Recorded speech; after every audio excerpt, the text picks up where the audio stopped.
नमः शिवाय शान्ताय सच्चिदानन्दरूपिणे जगत्कारणरूपाय कालकालाय ते नमः। त्रिनेत्रं त्रिशिरश्शान्तं जटाजूटं शशाङ्कभृत् सर्वदोषहरं देवं नमामि शिवशेखरं। नागेन्द्रहारं शूलं च पिनाकं च हरे स्थितं वन्दे शम्भुं सदानन्दं सर्वत्रैकमयं शिवं। कालाग्निरुद्ररूपं च मृत्युञ्जयमहेश्वरं प्रलयं हरणं देवं पशुपतिं नमो नमः। दिगम्बरं महादेवं मुक्तकेशीं त्रिलोचनं गङ्गाधरं सोमधरं नीलकण्ठं नमाम्यहम्।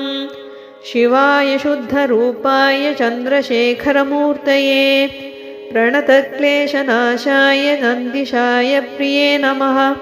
भूतनाथं महाकायं विश्वनाथं शशङ्करं कर्पूरगौरं ध्यायामि नागेन्द्रकृतकुण्डलं।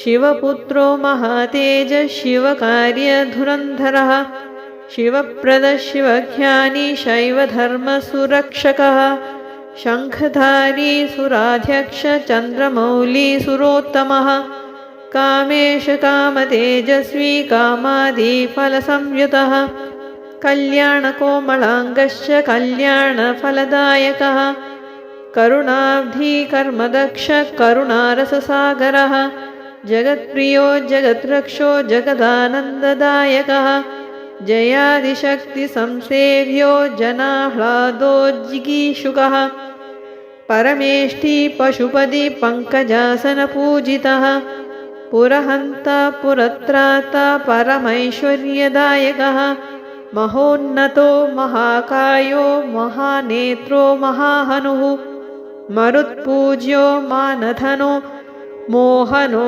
मोक्षदायकः कन्दर्पदर्पहारी च कामदाता कपालकः कैलासवासो वरदो विरोचनो विभावसुः सच्चिदानन्दकलिकप्रेमरूपप्रियङ्करः मिथ्या जगदधिष्ठानमुक्तिदो मुक्तिरूपकः भूतनादः सदानन्द सर्वभूतदयापरा रक्ष रक्ष महाबाहो शास्त्रे तुभ्यं नमो नमः।